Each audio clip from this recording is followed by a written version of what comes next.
And as France's relations with the US take an uncertain turn, French President Emmanuel Macron called up Indian Prime Minister Narendra Modi today and discussed Indo-Pacific cooperation between the two countries. The two leaders reaffirmed their common will to act jointly in an open and inclusive Indo-Pacific area within the framework of the Euro-Indian relationship. France said that this approach aims to promote regional stability and the rule of law while ruling out any form of hegemony. Prime Minister Modi also tweeted about the talks where he said, spoke with my friend President Emmanuel Macron on the situation in Afghanistan. We also discussed closer collaboration between India and France in the Indo-Pacific. We place great value in our strategic partnership with France, including in the UNSC. During the phone call, Macron recalled France's commitment to contribute to strengthening India's strategic autonomy, including its industrial and technological base. All of this within the framework of a close relationship, the one based on trust and mutual respect between two strategic partners. The India-France talks coming at an interesting time. France is currently locked in a diplomatic tussle with the US, Australia and the UK over the AUKUS deal. The AUKUS deal is a strategic trilateral between the three countries where the US will provide 8 nuclear-powered submarines to Australia in a bid to strengthen their naval power in the Indo-Pacific and to counter China's growing influence.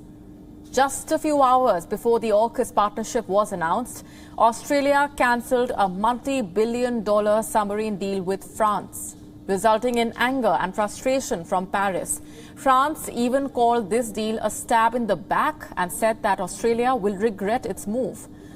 Apart from the Indo-Pacific, Modi and Macron also discussed other pressing global issues like the situation in Afghanistan, a looming global terror threat with the Taliban in power.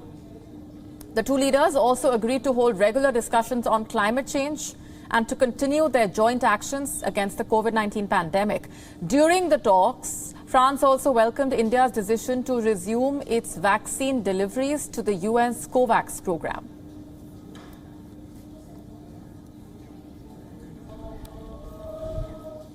And on the sidelines of the UNGA, the Indian External Affairs Minister S. Jaishankar held key bilateral meetings with the leaders of various countries. First and the most crucial, S. Jaishankar met with his French counterpart, where the two leaders discussed pressing regional issues, the key highlights being Taliban-controlled Afghanistan, of course, and the developments overall in the Indo-Pacific region.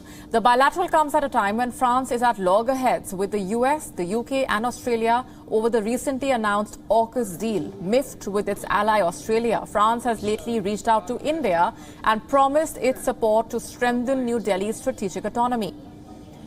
S. Jaishankar next met with the Foreign Minister of Iran. Tweeting about the bilateral, the Indian External Affairs Minister said, "Good to meet Hossein Amir Abdollahian of Iran again. Continued our conversation on strengthening bilateral cooperation. Meeting reaffirmed our convergence on regional issues."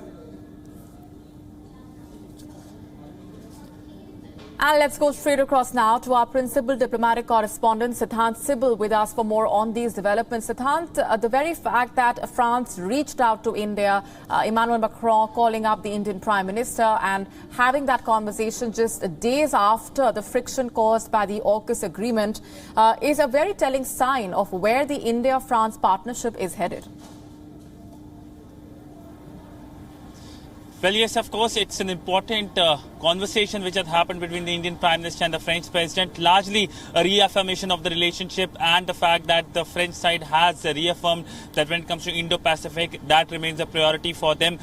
This, of course, coming amidst the AUKUS pact, but largely India-France relationship is a very multifaceted relationship which has defense as one of its key pillars. But the shadow of AUKUS would largely fall on the trilateral between France, Australia and India. The trilateral that has progressively grown from official level to, of course, the foreign ministers level, and then, of course, the leaders level that was expected to happen on the sidelines of the G20 meeting that will take place in Italy next month. So largely AUKUS AUKUS deal has had a negative impact when it comes to bilateral relationship between Australia and France, because France, of course, is miffed because of this entire pact. But Australians kept the Indian side in the loop regarding the entire AUKUS pact, and the Australian Prime Minister, in fact, had spoken to the Indian Prime Minister. The Foreign and Defence Minister of both the countries had also spoken to their to the Indian side, and the focus, of course, is that how Quad and the Indo-Pacific, the vision of the Indo-Pacific can be focused on how there can be convergences when it comes to various issues in the region, whether it's climate change issue, whether it is the disaster issue, whether it is the COVID crisis issue. Siddhant Sibal, thanks very much for those updates. WION now available in your country. Download the app now. Get all the news on the move.